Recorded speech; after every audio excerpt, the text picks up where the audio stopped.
Hello, Professor Doctoral. How are you? I'm very well, thanks. Good to talk to you. Let's start. First question is, do you have anything in common with the American writer Edgar Lorъnс Doktoroу? Well, you're speaking about a family member, Yeah? but not a close one. He was a second cousin. I never met him, but the family certainly knew about him. I only knew him as a reader of his novels. Okay, the first question, who can save the world? Please explain your point that Putin saved the world. Well, when I said that, it was the consequence of the visit of Vladimir Putin to Pyongyang, his stay in North Korea, and the conclusion of the Mutual Defense Pact that was the outcome of that meeting. And I thought it was really world-changing because this is Russia's first genuine full military alliance with another country. And North Korea is not just any country, with very substantial military assets and having in common with Russia nothing to lose. That's to say, they both have been severely challenged by the United States-led West, and unlike China, which has a lot to lose by confrontation with the United States, North Korea has nothing, and Russia now, to its great regret, has nothing to lose.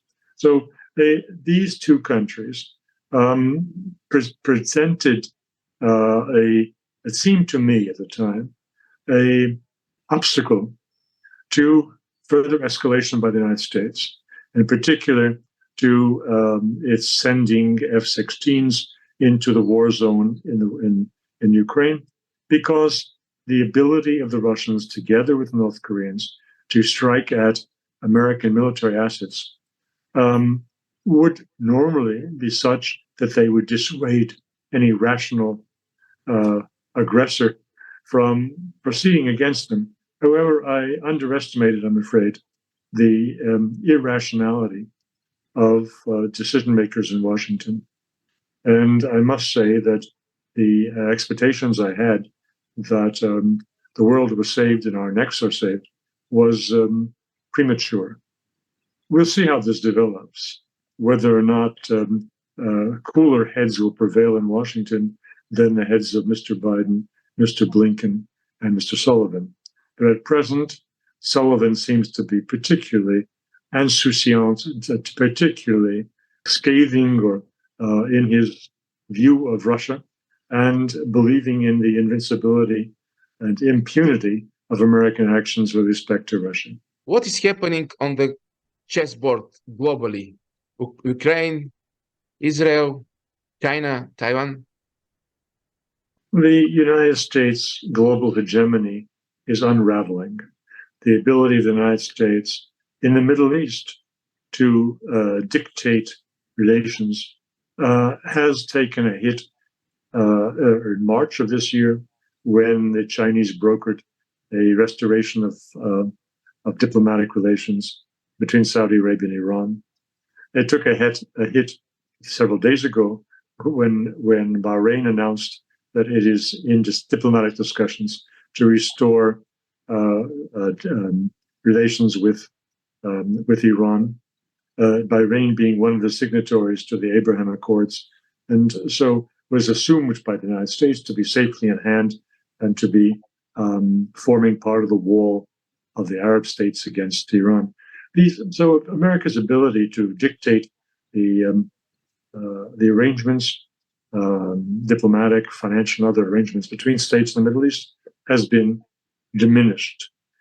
America's ability to ensure the success of the propaganda efforts of the Zelensky regime took a deep hit 2 weeks ago when the peace conference was held in Switzerland, and when 70 out of the 90 members attending agreed on only 3 of the points in Mr. Zelensky's 10-point peace plan, which was really a plan for capitulation by Russia. that was a big diplomatic defeat for the United States, which had, of course, applied all of its typical blackmail and extortion methods against the African countries, the Latin American countries, and so forth, to ensure that they would vote the way it wanted to vote, which was to find a global consensus condemning Russia for the war, and it didn't happen. So the American rule in the world has come under severe challenge, and the American footprint in the world is being diminished. At the same time that an active de-dollarization program was launched by China and Russia and is being taken up by other countries. BRICS is still a work in progress. BRICS has no real administration, has no real institutional presence, but BRICS is showing the way to the new world order that Mr. Putin and others have announced. That new world order, I have to emphasize, will exist on two levels. The global level, where there will be a renewed board of directors of global affairs, which the major powers will all have a seat, and will not be following the commands of the one biggest dog, which is the United States, at the table. That is at the global level. But I think we also see an important regionalization of international affairs, where local disputes and local problems are more likely to be negotiated and discussed between countries at their own regional level, without the intervention of great powers that have their own interests at stake. This is the way I think things are headed, but it's not. It is a work in progress. It isn't something that will come fully clothed into being tomorrow, or even the day after tomorrow. But we're witnesses to dramatic change. We are a little bit afraid from dramatic change. It's scary. You wrote the book, Is There a Future for Russia? What is this future? Well, I'd like to mention a companion volume that came out 2 years later. Does the United States have a future? Because these two questions were one question. It was, I detected back in 2014 that there was a global confrontation between Russia and the United States. And it was an existential struggle going back to 2014. It didn't just happen in the last couple of years.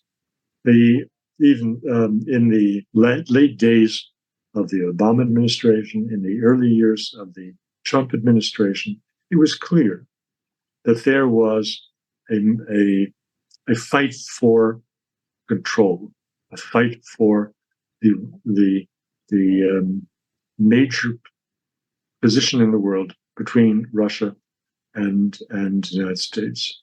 This was imposed on Russia by the United States, but the Russians responded. And one of the reasons why Russia could and did respond is that it had very few trade relations with the United States. There was, unlike most other countries, I think going back to the 1990s, when the halcyon days, the great optimism of some kind of a accommodation being reached between the United States and Russia, and some friends were speaking about how wonderful it will be that these countries will get along, will be friends, and will do constructive things in the world. But back then, I thought this was a pipe dream, because the United States and Russia have very few common interests. And I think this has been borne out by events. Most other countries have been and remain very fearful of alienating the United States, because it is still the biggest economy in the world. It is, by any measure, the holder of the biggest military in the world, with 900 military bases around the world. It can intimidate countries. of course, Russia was a special case. It had a long Cold War with the United States. It had been used to standing up to the United States, whereas smaller countries didn't have that experience. But when I wrote this, Does Russia Have a Future?, I had in mind precisely its ability to withstand the very big pressure that came to bear after 2008, after Mr. Putin made his famous speech denouncing the United States for its abuse of power in the world at the Munich Security Conference. That was the beginning of the informational war against Russia, which quickly developed into economic pressure. We speak about sanctions today, and the sanctions are draconian. They were meant to be, as Nuland said, the Undersecretary of State at the time, said that these would be the sanctions from hell, but they were sanctions imposed in 2012. I'm thinking now of the Browder and the Magnitsky Act. These were already an indication of what's coming. And what's coming was with great American pressure, abuse of its position as financial arbiter around the world, abuse of its position as the holder of the world's biggest reserve currency, to pound on anyone that objected. Russia objected, and they got pounded on. Did the Americans like us in 90s when they promised freedom of speech, freedom of free market? Did they lie? Yes, of course they lied, but that's not, by itself, that is not surprising. States lie, presidents lie. This comes with the profession. The problem is that the lies of that time have been magnified as there's been a gradual change in the United States. As you may be aware, I was born in the United States, and I left the United States in 1980 to pursue employment in Europe. And people ask me occasionally, do I go back to the States? What do I think about the States? The United States today is not the United States of 1980, not by any means. And I think the single biggest change in the United States came with 9/11, which brought with it a mass hysteria. Mass hysteria. Hysteria, completely. People went crazy. They were so frightened. So you would think the whole country had been attacked. No, it was one city, and it was one business complex, towers. But Americans as a whole were traumatized. Their country, which had not been attacked in world wars, had experienced no bombing like Europe has been bombed to hell. They didn't have that in the States. And this experience created irrational response in which the average Americans were ready to sacrifice their liberties for the sake of security. And the nature of the country has changed for the worse ever since that time. So lies, I don't think they were all lies. They may have been exaggerated expectations from their own country, but they have become lies as the United States has become the Soviet Union. I traveled to Russia, the Soviet Union. My earliest trip was in 1966 as a member of a language school tour that was Indiana University, arranged every year with financing from the U.S. government to take undergraduates on a 4-week visit to the Soviet Union to improve our language skills. And I went back to the Soviet Union in the 1970s on business as a consultant to some very big U.S. corporations in their hoped-for big business deals in Russia. And I went back later. The Soviet Union was, for me, a very difficult place to visit, and I understood fully that it was built on lies. I understood they joke among businessmen that the first time you visited the Soviet Union, you were surprised at how little they had, and the 10th time you were surprised they had anything, because you needed I dealt with ministers, with factory managers particularly in the food processing area, on behalf of the major companies that I was serving as a consultant. And I saw that the only way that Russian managers could succeed was in breaking the law. If they followed the rules, their factories would never meet a plan. So this understanding of Russia, of the Soviet Union, how regrettably it was built on lies, was my single biggest impression. Unfortunately, that all has been transferred now to the United States. And among those of us in the know who speak to Pravda on the Potomac, it has come back, and it's very unfortunate. But it's also undeniable that the United States today has many of the features that were so objectionable in the Soviet Union. I know you speak very good Russian. Can we speak Russian? Пожалуйста, можно. Как хорошо. И разбирам по-бугарски. По-български разбирате, браво. Какие люди сейчас, вы говорите, живут в Америке? Испуганные люди или что?